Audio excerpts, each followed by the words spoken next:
तो हम सॉफ्ट बना रहे हैं, ताकतवर बना रहे हैं, सूक्ष्म जगा रहे हैं, उसमें और कड़ा ईंधन दे रहे हैं वैसा जो कि उसके लिए अनुकूल ना हो, तो बढ़िया रिजल्ट नहीं आएगा। अच्छा, मन की सफाई भी कर रहे हैं ध्यान से और मन को गंदा करने वाला भोजन भी ले रहे हैं, हो गया ना। तो रोज़ झाड़ू लगावे, रोज़ गर्दा फेंका, इधर से झाड़ू लगा रहा है, उधर से खेत ओसा रहा है कोई, अब मार रहा है हवा, तब भरते जा रहा है, बहारते जाइए दिन भर, उधर से धूल गर्दाते जा रहा है। क्या कर रहे हैं? बाहर रहे हैं। कहाँ बाहर आ गया? नहीं, वो तो पीछे से आ गया हो। तो वो अपने ऊपर है कि यदि चाहते हैं कि साफ हो तो इंटेक बंद हो, तो जो आवश्यक है वही जावे। पूरे सिस्टम को सेमी परमिएबल मेम्ब्रेन बनाना पड़ता है। जो आवश्यक है वो गया, अनावश्यक नहीं गया।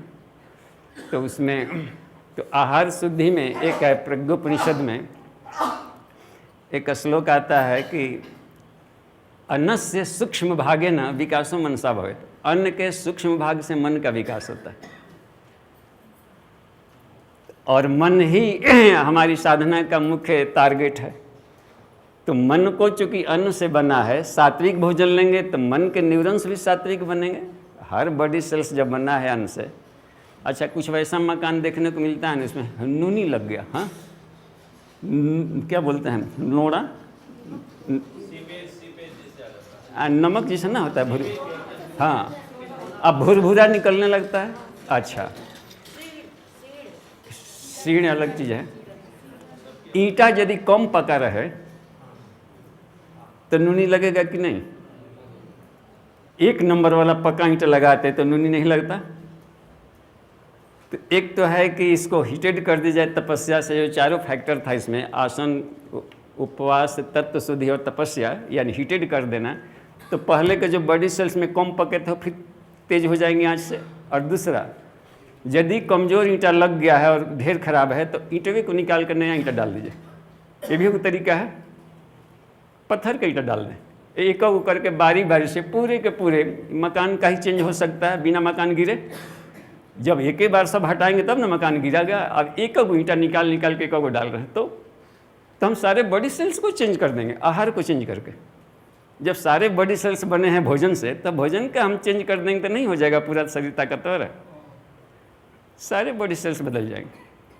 कल तक का मांसाहार था, नॉन वेज वाले थे हम लोग, तो उसके टाइप का तामसिक बन गया था सब, और फिर उसको भेज कर देंगे तो एक बॉडी सेल्स निकल के वो अपना एज है ख़त्म हो गया, नया बना तो नया तो अच्छा देवता गया। जो खराब जैसा अन्न खाता है वो इसका देवता भी वैसा ही होता है।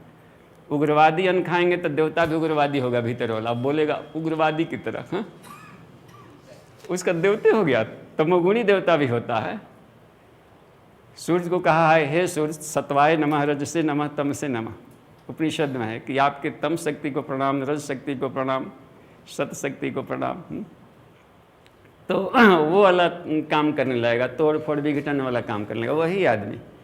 तो भोजन का, आहार शुद्धि का, अच्छा, उपनिषद में एक और जगह भी है, एक इसमें तो इतने कहा है कि अन्नस्य सूक्ष्म भागे न विकासो मनसा भवेत् अतो न्यायादर्जनम। इसलिए न्यायपूर्वक अर्जन करो, और चामलम सत्क्रियादि भी, और सात्विक क्रियाओं से मल रहित करके खाओ। सात्विक क्रिया माने यज्ञ और शिष्ट बना के खाते हो तो शुद्ध हो गया।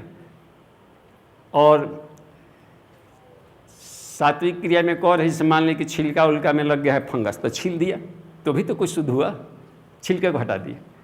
या हार्ड था तो थोड़ा सा उबाल दिया, वो अपने से कैसूँ थोड़ा सा जितना बन सकता है उसको धो करके छील करके कैसूँ माने उसको थोड़ा कम विषैला बना करके लो, हाँ। तो ये उसका कहना है ऋषि का। या फिर जा कर के हविख्यान मान करके खाओ, मेहनत मजदूरी वाला चीज़ तो हो, फोकट में बैठ कर मान ली कि कोई चुरा करके खा लिया अनाज, तब वो काजू खाया है सात्विक, तब वो फूड़ा फुंसी टुमकी सब निकल जाएगा उसका, चुरा कर खाया है ना जो। तो इसलिए कहा कि पसीने की कमाई खाया करो, हाँ। ये देख ले कि आज दिन भर हमने काम किया कि नहीं, ड्यूटी किया कि नहीं, जो काम मिला था उसमें कहीं ऐसा तो नहीं है कि आज का खाना हमको ऐसा लग रहा है कि ये उचित नहीं है, हाँ। तो ये है, तो वो कर दिया इसमें। तो आहार शुद्धि का होना जरूरी है, सात्विक ले।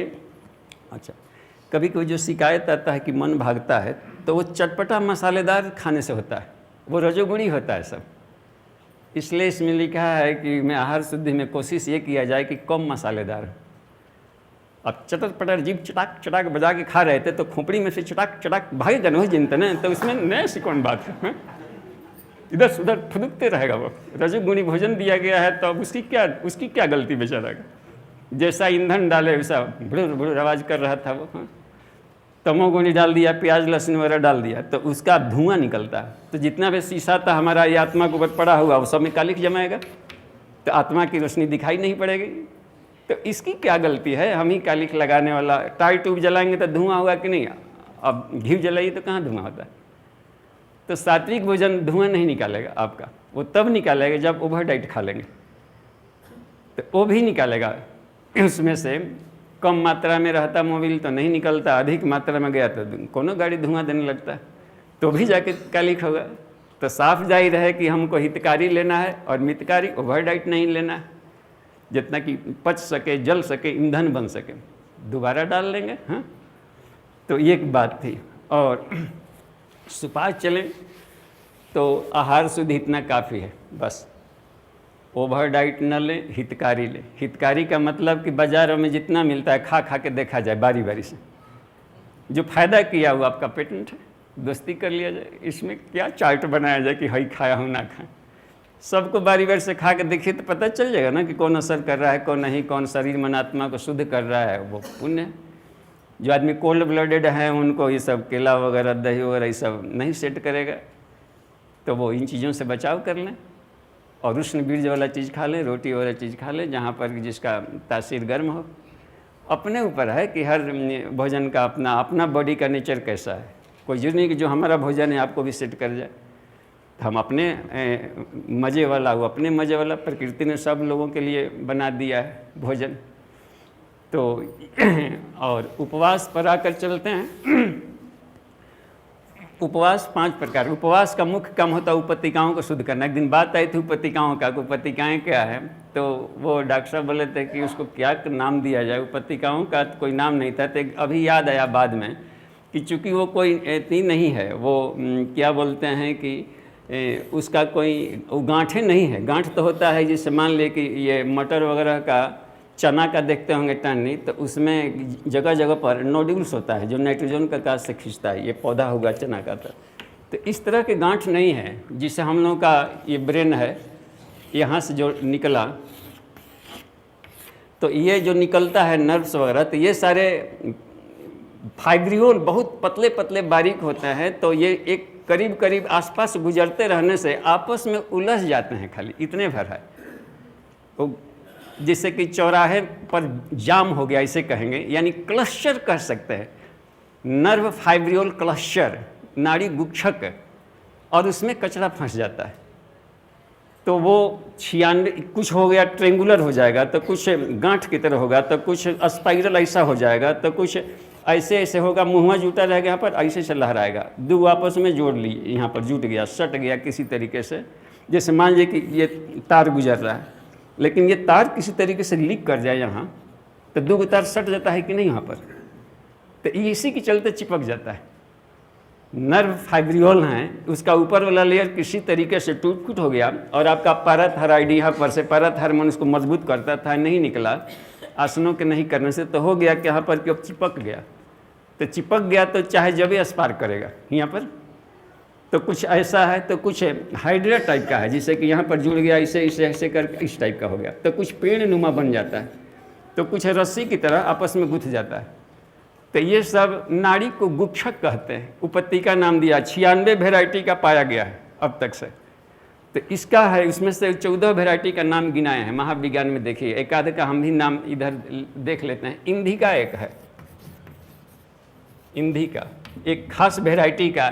ये यदि व्यक्ति में इसमें कचड़े फंसेंगे तो करेगा क्या कि खटपट आदमी करते चलेगा। कहिएगा कि 2 मिनट बैठिए हम आ रहे हैं, तो आप जाइएगा, 2 मिनट बाद देखिएगा वो कहाँ तो चला गया, वो बैठा नहीं रहेगा, वो खूंटी ठोकने लगेगा, कुछ इधर चलने लगेगा। तो हम सोचे थे कि तब तक से वो काम कर रहे हैं, वो अस्थिर बैठ ही नहीं सकता, खुटपाट करते रहेगा, चंचल रहेगा वो बराबर, और फुदकते रहेगा, इस टाइप नेचर का हो जाएगा। तो इसी तरीके से दीपिका है। इसमें दीपिका का काम है कि गर्मी रहेगा, उसको बात बात में खिसला जाएगा, क्रोध करने लगेगा, बात बात में जोश आ जाएगा उसको, या फिर जा कर के गर्मी उसका बढ़ जाएगा। और उष्मा भी एक है, उष्मा वाला लिखे हैं गुरु जी, इसमें बताए हैं कि ये क्या करता है कि आदमी थोड़ा सा काम करेगा तो हाँफने लगेगा और घाव फड़ा फुंसी वगैरह होने लगेगा उसके बॉडी में जहाँ तहाँ पर। और भी होता है इसमें मोची का एक ऐसा वैरायटी है जो लार निकालते रहता है हमेशा। भोजन का नाम सुने नहीं कि लार निकलने लगा, पहले क्या बन रहा है तो ये बन रहा है, आज तब तक से 3-4 बुन टूट गया। लरपोछनी एक दिखता है छोटे बच्चों का, तो इतना ही नहीं, पसीनों खूब निकालेगा, पतला दस्त कर देगा आदमी को। केवल यहीं पर नहीं, दस्त भी निकालना शुरू कर देगा। अब दवा खोजा जा रहा है कहाँ पर, तो दस्त तो रोकने का ना दवा कर रहे हैं, लेकिन ये कचरा जमा है वहाँ पर सफाई करने का तो दूसरा कोई उपाय होगा, आध्यात्मिक उपचार। जहाँ पर मूल गड़बड़ी है तो वो वाला इसमें अच्छा, एक और भी होता है इसमें, जैसे कि पूखा के बारे में बताया है गुरु जी ने कि ऐसा है कि ये मन को सेक्स की तरफ बलात् ले जाएगा, आपका सारा ब्रह्मचर्य धारा का धारा ज्ञान रखा रह जाएगा और कामुक चिंतन आदमी चलते फिरते उठते बैठते करने लगेगा। तो इसका मतलब है कि ये इसका डिस्टर्ब हो गया है, तो वो भी सब ठीक होता है। एक चंद्रिका नाम की पत्रिका है, ये क्या करता है कि ये सुंदर बनाता है आदमी को।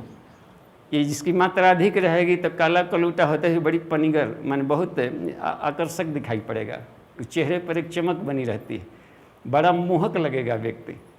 जैसे सुकरात नाक चपटे थे फिर भी बच्चे लोग उसी को पसंद करते थे, काले कृष्ण गोपियों को अच्छे लगते थे सब। ये किसी भी व्यक्ति में यदि चंद्रिका है तो वो सुंदर, अनया सुंदर लगेगा, और नहीं है तो सुंदर चेहरा होते हुए भी कोई पानी नहीं रहेगा चेहरे पर। तो देख रहे हैं कितना फ़ायदेमंद वाली भी हैं। और ये सब जो सुमंग देगा ही, बैलेंस हो गया सेक्स एनर्जी, तो सेक्स एनर्जी आपका ओजस तेजस में बदलने लगेगा। और माने काम शक्ति का उन्नयन ज्ञान शक्ति में, बल में, विद्या में, संस्कारों में लग जाएगा।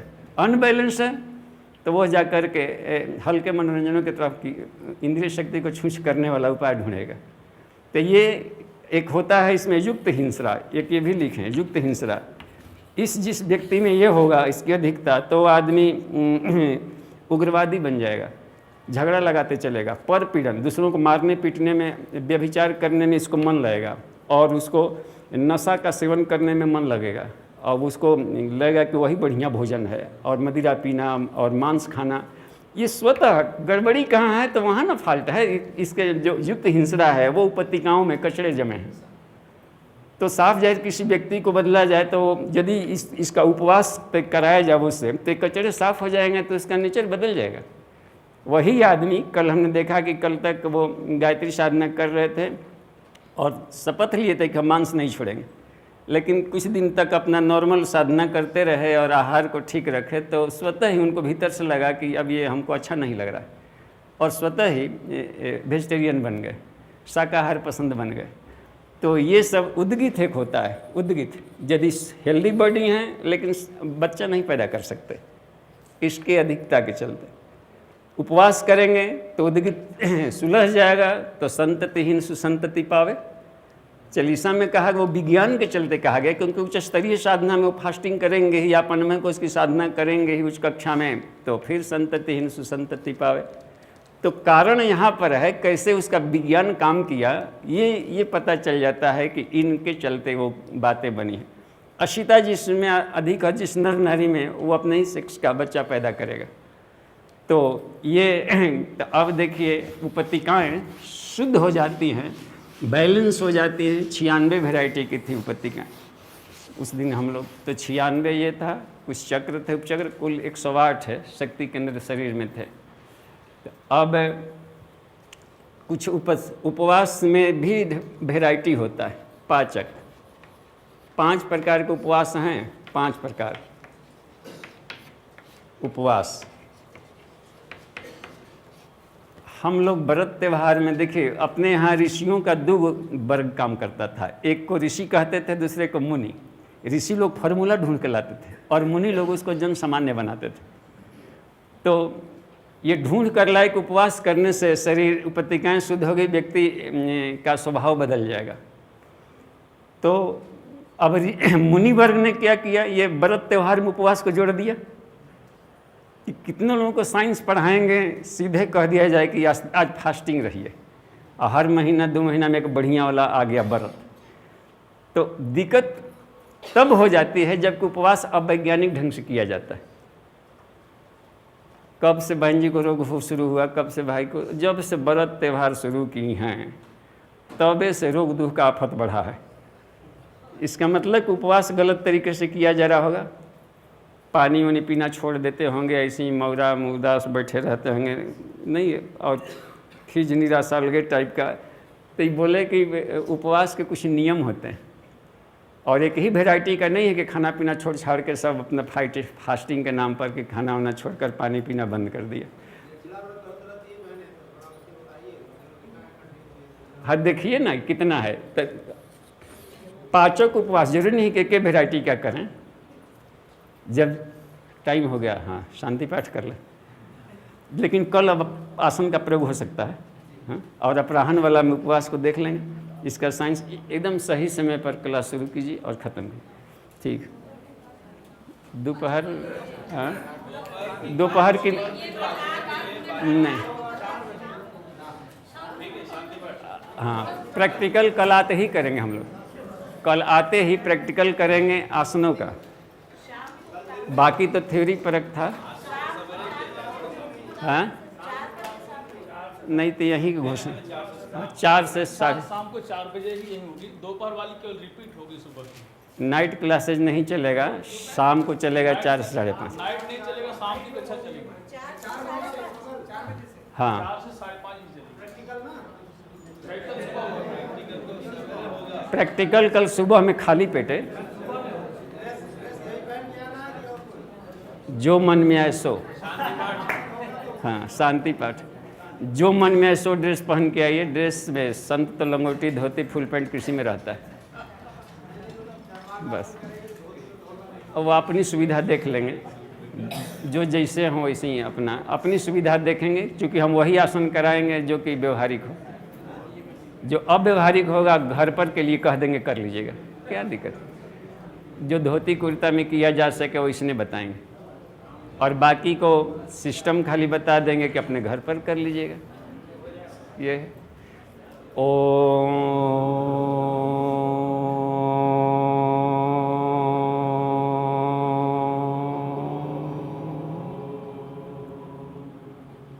शांति शांति शांति। जी प्रणाम।